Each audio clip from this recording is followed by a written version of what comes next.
एक आदमी गया चश्मे की दुकान पर, तो डॉक्टर ऐसे ही कर रहा था, तुम्हारी आंख खराब, बैठो।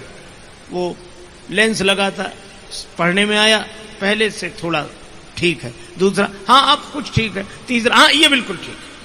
डॉक्टर कहता पैसे जमा करो, परसों चश्मा ले जाना। सबके चश्मे ऐसे ही बन रहे थे। पर आश्चर्य, एक आदमी ने देखा कि चश्मा लगते 2-3 लेंस लगते ये आदमी पढ़ने लगता है, तो वो भी जाके बैठ गया। हमारी भी आंख, अब लगाया लेंस, पढ़ने में आया, कुछ नहीं, पहले ही जैसा है। दूसरा लगाया, पहले ही जैसा है। तीसरा, चौथा, पांचवा, छठवां, सातवां लेंस लगाया, पहले ही जैसा है। तो चश्मे वाला हैरान होकर पूछने लगा कि पढ़े भी हो? पढ़े भी हो? तो कहने लगा कि पढ़े होते तो चश्मे की दुकान पे ही काहे को आते? हमने तो सुना कि चश्मे से पढ़ते हैं लोग। तब उसने कहा कि चश्मे से तो पढ़ते हैं, पर चश्मे से ही नहीं पढ़ते। पढ़ाई भीतर होनी चाहिए, तब चश्मे से बाहर दिखाई देती है। और इसी तरह जिन्होंने परमात्मा को पढ़ लिया है, उनके नेत्रों से सर्वत्र परमात्मा ही परमात्मा दिखाई देता है। तो सकल एक थे एक सचेता, पर एक अलग है सबसे, सबकर परम प्रकाशक जोई, राम अनादि अवधपति सोई।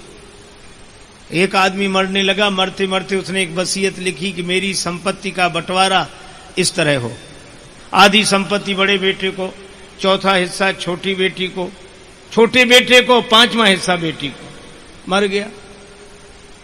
कुछ दिन बाद लोग बैठे, वसीयत निकाली गई, तो कहा छोड़ क्या गया है जिस पे बंटवारा करें? कहा वसीयत के संपत्ति के नाम पर छोड़ गया था 19 ऊंट, अब बांटो। 19 ऊंटों को, आधी संपत्ति बड़े बेटे को और चौथा हिस्सा छोटे बेटे को, पांचवा हिस्सा बेटी को। पंच बोले एक काम करो, ऊंटों को बेचकर रुपया बांट दो। और घर वाले बोले नहीं, जो लिखा है वही, जो लिखा है वही होना चाहिए। पंच बोले ये तो हम कर ही नहीं सकते, क्या करें? तब तक एक ऊंट वाला अपने ऊंट पर बैठकर आया। उसने 19 ऊंट खड़े देखे, अपना ऊंट भी रोक दिया कि इतने ऊंट क्यों खड़े हैं? लोगों ने बताया कि मरने वाला मर गया, हमारे लिए मुसीबत कर गया, ये 19 का बंटवारा कैसे हो? आने वाले ने कहा मरने वाला हमारा मित्र था, मैं अपना ऊंट दान दे रहा हूं, अब बंटवारा कर दो। अब आप भी बंटवारा करना।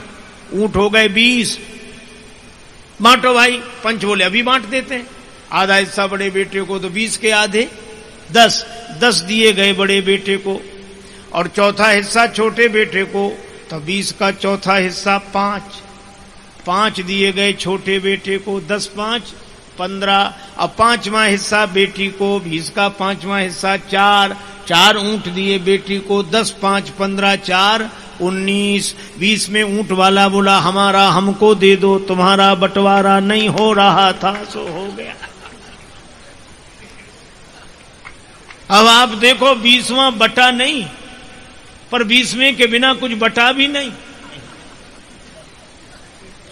20वें के बिना बंटवारा हो नहीं सकता, लेकिन जिसके बिना बंटवारा नहीं हो सकता वो फिर भी नहीं बंटता है।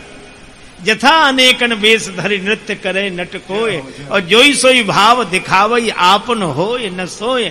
तुलसीदास यह चिद विलास जग बूझत बूझत बूझे, ये चैतन्य का विलास है।